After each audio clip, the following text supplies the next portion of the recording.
there's obviously a couple nights where, we don't deserve a good result, but there's been plenty of nights in the last little bit here that we deserve better. We're playing really good. We're playing hard. There's no quit in this group. I mean, like you said, guys, some teams would throw in the towel. I feel like we still have fight. We still have belief and hope in this group, and we know what we're capable of, and we just need one of these games to go our way, get some confidence, get some momentum, and then we're off to the races. And I think, one of these games go our way, and we're going to be in good shape. It's just, we're playing well and doing a lot of really good things. It's just, it's tough to, get that one at the end. Welcome to Jets at Noon. Cam Poitras, Jim Toth. This hour brought to you by Wash Method Car Wash, 690 St. Anne's Road, and at washmethod.com. Coming at you live from the Boston Pizza Studio. Boston Pizza, saucy savings on pasta every day in January from only $11.99. That was Cole Perfetti. Saucy Boston Pizza and romantic. Saucy. Wash it is method. Saucy. Very saucy. Cole Perfetti ending a 17-game goalless drought. Scored his third of the year. It was calm. He was calm in that play, too. It was a confident move, too. Like, not a guy who was like, oh, I got to score this. I like that he put his arm. Like, start feeling good a little bit. I don't mind it. He actually broke a smile, which was nice to see. Thanks, Cole, for that. Nice to see you're having fun out there a little bit. But the Jets still go on to lose that game 4-3. Luke Shen, I think it was 99 games or something like that. He hadn't scored in a long period of time. 99 games. His last one was in 2024 in Nashville. Yeah, because considering his yesterday was his 1100th game, it must have came in his 1001st was his last goal. I mean, just doing some quick, as Kelly Moore calls it, one-room school math. Kelly Moore will be joining us. 1000th and first game. That's tough to say. That's a tough thing to say. And Kelly Moore is going to be joining us after 12:30. There is an availability at 12. Hopefully we'll get an update on the situation for Hayden Flurry and some concrete about how he's actually doing after he went backwards into the boards, had to take a stretcher off, moving his extremities. Scott O'Neill after the game said that he was spending the night in hospital undergoing tests, at least a broken nose. What else it could be, who knows? But of course, we hope the best for Hayden Flurry. A real unfortunate freak accident, putting the Jets down five defensemen throughout that game. Kyle Connor.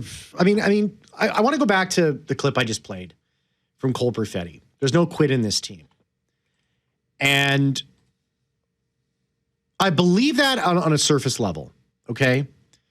But I want to ask your opinion on this, Jim, when it comes to the eye test. And you watch last night's third period where the Jets played, half decent, pretty good those first two periods, right? They were right in the game. They had the lead.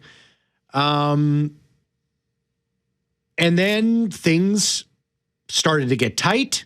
Scott O'Neill has talked about the stressful moments of a game. The stressful moments in a game they don't handle well. Correct. And that's what I saw in that third period. Now, I don't think that the Jets they're not going to quit. That's not even a possibility here. But there's some mental, psychological things going on with this organization. I was talking to Tyson Rowicki, producer, today, and he's just like, can the Jets, can they physically reach that point when the game is tight in the third period? And I think they can. I think physically they can. I think mentally is the struggle here because there's just that hesitation, right? And there's this sort of lack of confidence that we can get the lead, we can hold the lead, and I don't know what to say, but it's 10 games straight here, and I just think that there's some deep-seated issues right now with this team, this organization, and I can't put my finger on it. Nobody else can, but something is very wrong, and it was very obvious in that third period when it just disappeared again, and we've seen that one period a game. It almost seems, and that's just what sinks them. They just can't put together a 60-minute for any number of reasons, and it's. So this is another game, Cole Perfetti's right, they should have won. And for whatever reason, and Gabe Velarde said on the 680 CJOB post-game show, quote, we are vulnerable, and this is telling. We are vulnerable with the lead right now, and it's not good. And that's what I see. They give up that late power play goal, and they come out in the third, and Vegas isn't. Vegas is not unconfident with one-goal games up or down. Mm-hmm. And the Jets, because of what they're going through, really are. And that's what I saw at the start of the third period. And we can talk adjustments and X's and O's, but Vegas came out and said, we're going to win this game. Yep. That was the end of it. And whether they win it or not, they don't go in the room. Say they don't. Say Jets get 3 more in the third and they lose 4-1, 5-1. They don't get into the room and get on the plane and go, oh, we're shattered now. But the Jets are that way right now because of the losing, the last place, all that stuff. So we are vulnerable with the lead right now. And Paul Edmonds on the postgame show talked about asking Scott Arniel about that in Toronto. Like, how vulnerable are you now that like the 4-1 lead and Austin Matthews gets one and it just seems like the Tide, and you can say mentally weak and all this stuff. I don't know about that, Cam. Yeah. Like, I'm at a point, like I got up today if they were and I'm like, there's so much, add in the Hayden Flurry horrific injury and watching Scott Arniel lean against the boards with true concern, but also a look of decimation. Like, what? I just put this poor kid back in the lineup. Like, what else could go wrong is the look I was reading on him, along with an enormous amount of concern. But Scott's got to understand, and I would presume, knowing Scott a little bit, he would have been at the hospital last night after the game, checking in on him, and probably maybe not early this morning, but will be again today. So I saw that on his face, the concern for that. But what I saw from his body language and everything else was, what else could possibly, now this horrific injury, a guy loses his feet and absolutely has multiple injuries on a play at a game that I just put this guy back in on. There's something to that because last year, towards March, we did a couple shows where I was like, there's not a lot of buttons Scott Arniel is pushing this year that haven't worked out. He would move lineups. He would bring in Comrie at certain points. He would get the power play going put a new guy on the power play due to an injury, and it was the right guy at the right time. None of that is happening this year, along with how bad they're playing. And I don't want to take away from that. They are not playing well at all. But along with it all is not a lot of things have gone right for them. And it's caused what I saw last night, that when they went up 3-2, Cam, I'm like, this is a defining moment on the season, knowing that they're likely not going to make the playoffs. Finish this game, end this streak. And I hate to do this again to him, but Nito Niederreiter not picking up Riley, diving for it because he realizes, oh, that's my guy. Just things we're not characteristically seeing from Niederreiter, from the team, anything. The mistakes that are being made are uncharacteristic of a veteran team like this. And people keep saying, and Gabe Velarde said this in the postgame too, people keep bringing up last year. I'm one of them. You need to stop. We're not the team from last year. And I know you're not. And that's a fair comment because athletes go into a season and they don't even remember last year. They're like, this is this game, next game, blah, blah, blah. But I do. And with 87 to 90% of this roster back, I'm not talking about the lack of goal scoring. And I'm not talking about that. You have a system that is your identity for the last 2+ years, and you can't play it. That's why I bring up Niederreiter. Last year, Niederreiter would have had that guy. Would have tied up his stick. He wouldn't be diving for it in a 3-2 lead with 5 minutes to go. In fact, that would be the only thing Niederreiter was thinking about. But in my impression is, at that point, Niederreiter's thinking, where's he going? Where's the puck going? How do I get out? Where do I book the route? Like, he's not thinking about the small task at hand because this has been so horrible that everything's coming at them at all times as opposed to just live in the moment and do the right thing. That's my estimation. Well, and I want to go back to the mentally weak thing, right? So the Jets are mentally weak. If they were mentally weak, they would have outright folded. And what I'm seeing is they've lost 5 overtime contests in a row. They've lost their 12 one-goal games straight. And if we look over the last 10 games that they've lost, going 0-6-4, there was moments in each of those games where they were where they had the game in their hand, and all they had to do was put their heel down. All they had to do was dig in. And it was like they were scared to do it. It was like, you know what it was like? It's like Cam Newton in the Super Bowl jumping on the football. Yeah. That's exactly what they are. Reaction. It's this hesitation. And that's what Niederreiter's doing, diving. He's not trying to get the guy or get the puck. He's just trying to knock his stick so it doesn't hit the puck. A simple play like that. So they've lost 8 of these 10 games by 1 goal. The other one was an empty net goal by Zach Hyman in Winnipeg and Edmonton, where the Jets. That's a 1-goal game. Exactly. So that's 1-goal 9. game. The other one is kind of similar to the last night, but not as tight.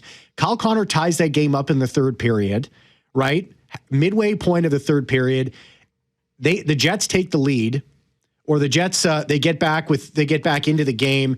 Things are going. They're starting to generate. You're starting to see the momentum shift. They're getting close, and then Claude Giroux scores with 4:32 left in that game. It's then at that point out of reach. It's those stress points, and That's what I mean. It's like teams know if they just keep listen.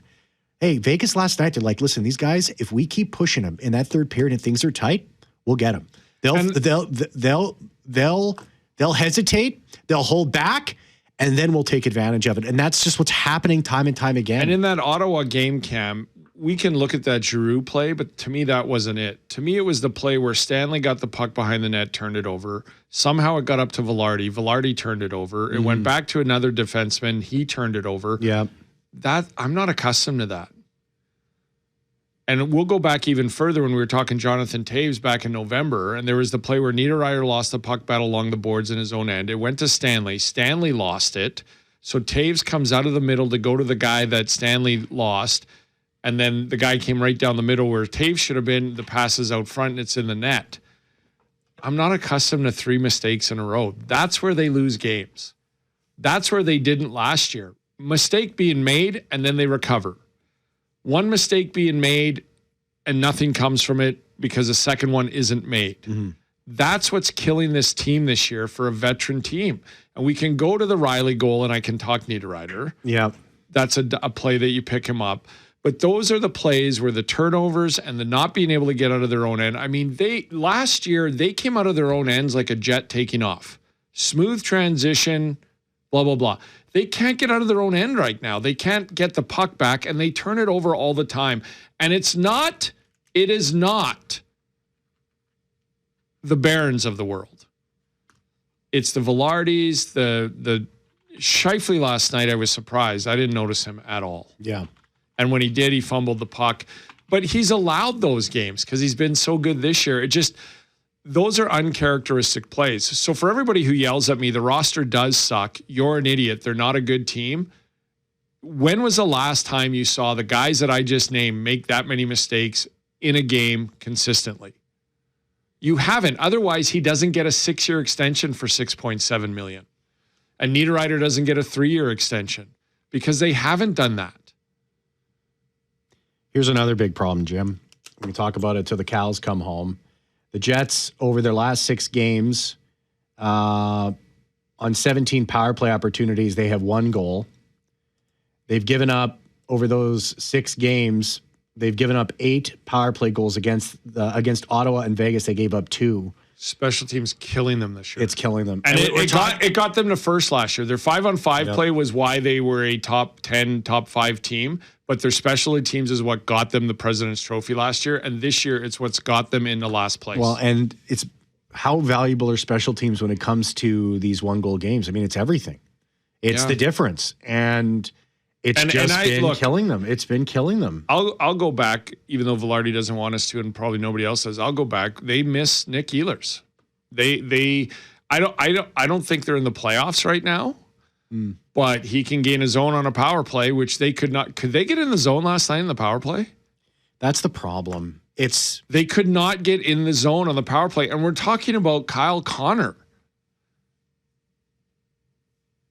We're not talking about Brad Lambert being called up and going, oh, I made the wrong read. Or like at the start of the year when I was like, Chiprikov was on a line with Toews. And I'm like, oh, Chiprikov didn't know where to go. And Toews was like, dude, you're supposed to go that way. We're not talking about players like that. It's escaped them. And I heard a lot about speed again right now. And I'm like, it's not speed. It's like you can talk about speed when they start executing like they did against Washington, Seattle, like they have in 2 of 3 periods in this 10-game losing streak. When they execute and move the puck cleanly and crisply, then you can talk about speed. But until they actually do that, it doesn't matter how fast you are. Let's take a break. Let's come back. 204-780-6868, 204-780-6868. Kelly Moore will be joining us after 12:30. There's a little bit of a little Jets taste on Team Germany. I'll tell you about that as the Germans announce their Olympic team. And when we come back, the San Jose Sharks, the last team to suffer something like this that happened last night. I'll tell you what that is when we come back. Times are darkest. Turn to the cult. At noon with Cameron Poitras and Jim Toth on 680 CJOB. Hey, if you're listening or watching us on YouTube, thank you very much. We are on YouTube. Also, download the Jets at Noon podcast on Apple or Spotify, wherever you find your favorite podcast. Give us a sub on YouTube, as the kids call it, a subscription. Helps us out immensely. The Devils got whacked last night, 9-0, Jim Toth, by the New York Islanders. The San Jose Sharks, the last team to lose by 9 goals, they lost 10-1 on November 2nd, 2023. San Jose's 10th straight loss at that time. Wow. And AI, who I looked that up on, tried to tell me that it was the Sharks that pounded the Canucks. And I said, no, AI. It was the other way around. I remember that. I heard on and the then start. then he corrected himself. Says, oh, yeah, you're right. Thank you. AI, thank Idiot you. machine. AI, I heard on the start, doesn't want it to be shut off, doesn't want himself to be or herself to be shut down. Sorry, I apologize like to my Hal in 2001 Space over. Odyssey. What are you talking about? Do not turn Jim? me off, Cameron. Kelly Moore with us after this. I want to get his thoughts on yesterday's game. Do you think AI would if call there's you an Cameron or availability, Cam? I don't. Maybe Cameron. We'll come back and we'll get hopefully an update on Hayden Flurry. We'll be right back. Yeah, we've definitely, there's definitely anxiety creeping, when we have these leads in the third and whatnot. You can kind of sense it and feel it, and we got to find a way to just be comfortable in these, uncomfortable situations. We got to win. We can't sit back. We can't, play anxious hockey or laid back hockey just because, we got a lead or, I'm not sure what different guys are thinking, but there definitely is a feeling that, we're kind of vulnerable right now with the lead, and it's not good. It's not the way we need to play. Do you want to hear the truth? Put a mic in front of Gabriel Velarde because he will not BS you whatsoever. He tells it like it is, and he doesn't try and skirt around it. And he'll add in, you can handle the truth. Here it is. Yeah. You can't handle here's the truth. Yeah. And it's great. He was phenomenal on that post-game show, and I was listening, and Paul Edmonds reiterated that. I already mentioned this as conversation with Scott O'Neill in Toronto about holding the leads, and it just, Cam, for a veteran team that won so many one-goal games, and I think there were 40 plus wins last year going into the third with the lead. Over 40 wins last year going into the third with the lead, and that third period started, and I thought, uh-oh. And that's what Gabe's referencing, right? Yeah. Kelly Moore on the program, 204-780-6868. Hey, Kelly, how are you? I am well. 41-0-1 was what the team's record was last year. The previous 3 years combined, they had a total of 6 non-wins when leading after 40 minutes. And guys, when you played that clip just now, how we started off that conversation with Gabe was I asked him not just last year, but the previous 3 years. Mm-hmm. This has been primarily the same core, understanding that there are some new faces, but it's the same core group of 12 or 14 players that have been here for all 3 of those years. So that's a good majority of the team. But he said, well, that, we don't even think of it that way. We don't want to think of it that way. And then proceeded to give us just a killer answer. Yeah, and I thought it's fair to look back at last year because everybody's sitting there scratching their heads trying to figure out how you go from black to white. It's just wild. And so, I mean, you mentioned 1-goal games. I'm going to mention this too, because, Jim brought it up, 19-4-4 last year in 1-goal games. This year, 4-10-5. And so when you're trying to figure this whole thing out, Kelly, I mean, the third period, seem to be the catalyst. It seems like there's just one period. Maybe it's the first, maybe it's the second, maybe it's the third. There's just no consistency in when sort of the breakdowns begin. Last night it was in the third period from the Vegas Golden Knights. I mean, you've had the chance to sleep on it, maybe think things over a little bit more. What do you think happened in that third period for the Winnipeg Jets? And just it was like they were skating through peanut butter at some point, so just unable to sort of get that next level. Well, there's two parts to that, Cam. But I think what happened in the third period last night, you could certainly, I think with some accuracy, compare to what happened in the third period against Toronto on Thursday night, on New Year's night. In this case, it was 13 seconds to go in the period, I think, when Mark Stone scored that power play goal to get Vegas on the board. It was with 2 seconds left when Austin Matthews scored that goal to get Toronto to within one. And I think that had the carryover effect into the third because while Vegas was limiting Winnipeg to not many chances even in the first or second periods, the total dominance by the Golden Knights in the third, it was 30-13 for the shot attempts. That was pretty close to what it was through two periods. It was 31-18. So Vegas just looked like the more driven, the more determined, the more quicker, the more confident team, even though they only had one win in their last 9 games. So we have Cole Perfetti and Luke Shen, and we've heard this from the team several times, and I want to see if it's. I believe them when they say that we're not quitting, we haven't thrown the towel in. There's no doubt that that's true. But has that translated onto the ice, Kelly? The way that they're playing, do they seem like a team that is still looking to fight through this and hasn't thrown the towel in? Absolutely. There is no doubt in my mind whatsoever, Cam, that there is no quit in this hockey club. That is one of the few redeeming factors that has resulted from all of this. And I would say it's not just this losing streak. You go back to November the 4th, that 3-0 loss in Los Angeles. There were some ugly games in there, but in this 10-game losing streak in particular, I would defy you to find any one of those games where the Jets didn't show they were all in, all the way. Now, did their level of execution match that? Absolutely not. They had that horrible second period in Ottawa. They certainly struggled in the first 30 minutes of the game in Utah just before the Christmas break, but they never quit. They've kept themselves in games. I'm just trying to go off memory. I think it is in the last 22 games, they've lost 19 games. 11 of those 19 have been one-goal decisions, and there have been a couple of empty netters in there as well. So they've been in the fight all the way. And it's not like they're getting overwhelmed territorially, and Connor Hellebuck is having to just barely keep them in games. In some cases, that was true, but for the most part in this 10-game losing streak, they have not quit at all. So I think that the actions on the ice in this particular case, Cam, match what's being said off it. Any update on Hayden Flurry at all, Kelly, today? I would have tried to get that for you guys, but Scott Arniel was just going to the podium as I was scheduled to come on with you. So we'll find it. We just wanted to see.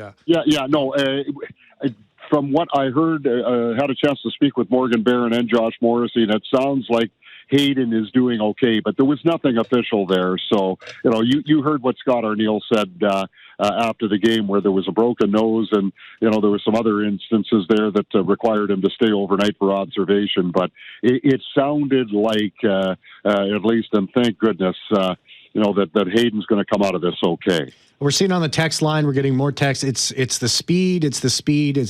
That's what's consistently killing the Jets.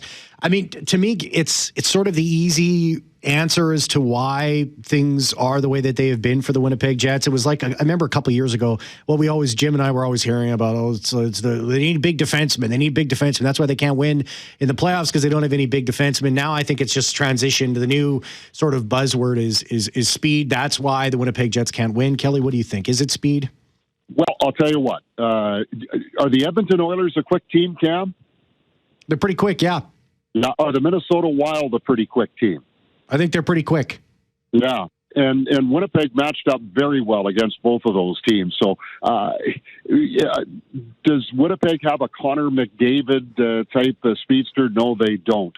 But the one thing that I think that's holding the Jets back is because of the inconsistency with the level of their execution. That makes them look like a slow team.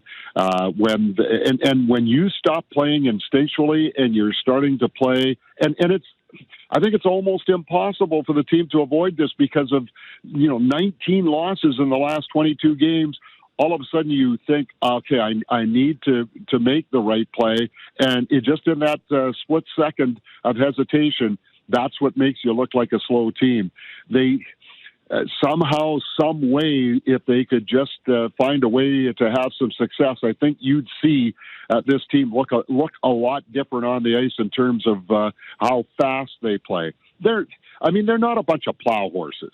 They may not be the quickest team in the National Hockey League, but I would not say that they can't certainly come up with a game plan to negate the challenges that a team like an Edmonton or like a Minnesota or an Ottawa or Detroit throw at you. But they have to play the right way. And as Scott Arniel said, right now with how they back themselves into this, they have to play almost perfect hockey. But there have been times, like against the Washington Capitals that night, guys. I mean, the Jets certainly did not look like a slow team there because they played their game plan almost to perfection, almost for the entire 60 minutes. Yeah, that's what I was saying earlier, Kelly. I'm like, speed doesn't matter if you can't hold the puck and move it and get it out of your zone. Yeah, exactly. If you're turning the puck over, it doesn't matter how fast you are. It does not. And we're not talking about, like I said, like the I don't know who you want to bring up, but like we're talking about the Moore season that like Velarde's had a hard time with the puck in Ottawa. Had a hard time a little bit last night. Veteran players. So. But I do get the feeling watching that game last night and listening on 680 CJOB, and especially the post game, Kelly, that it just like when he said that Velarde about being a vulnerable team with the lead right now, like it's actually the record is one thing, but when you look at this core group and see how far they've fallen with the simplest of tasks, like it's the weight of the world on them right now, and that's the tough part about where they're at. I believe is just. If they could just get it, like a win last night, I honestly think would have done wonders for them. Yeah, absolutely. Had they won that game in Toronto, at this particular point, they'll take whatever they can get, but it wouldn't necessarily be the way they'd want to win. If they could have been able to play the same way in the third period that they did through the first 40 minutes, Scott Arniel, before the game yesterday, said that, this is going to be a heavy, big boy game, and you're going to have to be prepared to play that way, regardless of what your stature is. And that's exactly how the game unfolded. And it just looked to me like part of it was the Jets having to trim down to 5 defensemen early in the hockey game. Yes, Noah Hannafin played 30-plus minutes for Vegas, but he was the only guy other than Jack Eichel who played about 25 minutes up front that really logged an extraordinary amount of ice time. But the Jets really had to lean on their top 4 defenders. All of them played 25, while Dylan DeMello was almost at 25 minutes. So I think that might have had a little bit of an effect as well. But when you're desperate for wins like the Jets are, you just have to find a way to persevere through that. But to get back to your point, Jim, the Jets need to be able to make a pass cleanly out of their own zone. Last night, I thought, and Vegas had a lot to do with this. Last night, I think some of the fumbling of the puck that you were just describing it had a lot to do with the aggressiveness of the Vegas Golden Knights. They are as aggressive a team on their forecheck and on their penalty kill as I've seen this season. Kelly Moore, 680 CJOB's Jet studio host. Kelly, thanks so much. And Mitchell Clinton just putting this out on X from head coach Scott Arniel saying Hayden Flurry has a broken nose and a bruised back. As far as a concussion, more time/testing needed to know for sure. But Flurry was able to go home from the hospital last night and was around the rink today for team meetings. Oh, that's good to hear. That's good news. Thank you. Thanks a lot, Kelly. You take care. Okay, you too, fellas. Missed your chance. Get your thoughts on the show today. Call the Boston Pizza Jets at Noon hotline. Open 24/7, 204-780-6800. Boston Pizza, where it's Pasta Tuesday every day this January from $11.99. From only $11.99. Hungry for saucy savings. Hungry for BP. Yeah, 204-780-6868. Shoot us a text. But it's compounding, and it's like we're beating a dead horse here, Jim. But there's just a number of issues. It's special teams. It's, mistakes with the puck. But I think it's confidence. Confidence is right now the thing that's killing them. And when you have the lead, is it that they can't catch a break? Do you feel like that they can't catch a break? People talk sports psychology and all this. They have all these people. Like, they don't need to go get one. They have them. But Cam, what do you think they're thinking when they come out for the third? I know what they're saying, but what do you think they're thinking? And then when it goes, after about 8 or 9 minutes, it goes to 2-2. And then somebody like Kyle Connor, bang, it's 5 minutes to go. And then after they was totally slanted. And then Riley puts it in, and like they keep getting up off the mat and going, okay, now we got to go again. Now we got to go again. But you can't tell me they're not walking out for that third going, okay, we got to win this game. As opposed to probably walking out like Vegas, let's go win a game. 204-780-6868 on the other side. Team Germany has been announced for the upcoming Olympics. There's a little bit of a Jets. A little bit of a. Is my friend Lothar on it? Lothar Schmidt? I got to double check. Okay. What is he, like 60 years old? He's 53. Oh. Still in shape. Oh, that's good for him. I think he's a defender. I just remember him leaving. I'm not saying he's not on there. I just got to check the list again. I remember him leaving basketball practice for hockey practice, and everybody saying, he could make the German team. They're so terrible. Was he born in Canada? Yeah, but I think he has dual citizenship. Okay. Then they went with Lothar as his name? Oh, yeah. Lothar Norman Schmidt. He should have named him But back Norman. then, Team Germany was so bad, I think he could have made it. He could have made it, yeah. Now, his hockey team was like, you don't have to leave basketball practice. It's okay, bud. We'll be right back. And Jim Toth on 680 CJOB. This hour is brought to you by Wash Method Car Wash, 690 St. Anne's Road, and at washmethod.com, which is coming at you live from the Boston Pizza Studio. Boston Pizza, saucy savings on pasta every day in January from only $11.99. Well, Jim, they announced Team Germany, and it features 6, full-time NHLers: Philip Grubauer, Seattle Kraken; Moritz Seider for the Detroit Red Wings; Leon Draisaitl; JJ Peterka with the Mammoth; Nico Sturm with Minnesota; Tim Stützle with Ottawa, as well as Lucas Reichel, who's played 14 games this season with Vancouver, 6 in Abbotsford. Joshua Szymanski, who's a 23-year-old. He's played 32 games with Bakersfield in the Oilers program. And there's another name. I want you to go to production, Jim. I want you to go into our little production. And there's a name third from the top. And you're great with names. I want you to say that name. No one's ever said that. You're great with names, Jim. You are. Including my friend Greg, who I'm like, Gilbert, it's Greg. Oh. I want you to try and say that name. Now he's born in Poland but moved to Germany when he was 11 to try and play hockey. Are you ready? Yeah. Wojciech Stachowiak. Stachowiak. Wojtek Stachowiak. Wojtek Stachowiak. So you didn't do too bad. Stasher. It's pretty impressive. Stasher's going to play for Germany. Stasher. There we go. Exactly. Attaboy, Stasher. Also on the team, Leon Gavanka, who played 207 games with the Manitoba Moose. Never did play a game for the Jets after he was drafted in the 5th round, 136 overall in 2017. He now plays for Mannheim in the German league. But Leon Gavanka is also on the team, so you'll be seeing him at the Olympics. Are there any Lothars on the list? I have to double check, but Do you know the other famous Lothar, other than Southern Alberta, is Lothar Matthäus, who was an amazing striker for Team Germany, or midfielder. And then when he got to... Is he named after that guy? Then he got to your age, he went back and defended and won a World Cup as a defender. Impressive. One of the greatest soccer players of all time, Lothar Matthäus. Good for him. Call the Boston Pizza. One of the average soccer players of all time, Lothar Schmidt. Call the Boston Pizza Jets at noon hotline, open 24/7, 204-780-6800. Boston Pizza, where it's Pasta Tuesday every day this January. From only $11.99. Hungry for saucy savings, hungry for BP. Actually, Lothar listens, so he was a very good soccer player. Yeah, Played provincial team. Back to back. Played at the games UFC. coming up here. Edmonton, and then on Friday, the Kings. This is, ominous. Well, if you'd won last night, but look, it's not going to be easy again. But Edmonton Kings back to back. We'll see you tomorrow. You got to win one of these. No? We'll see you tomorrow. Bye.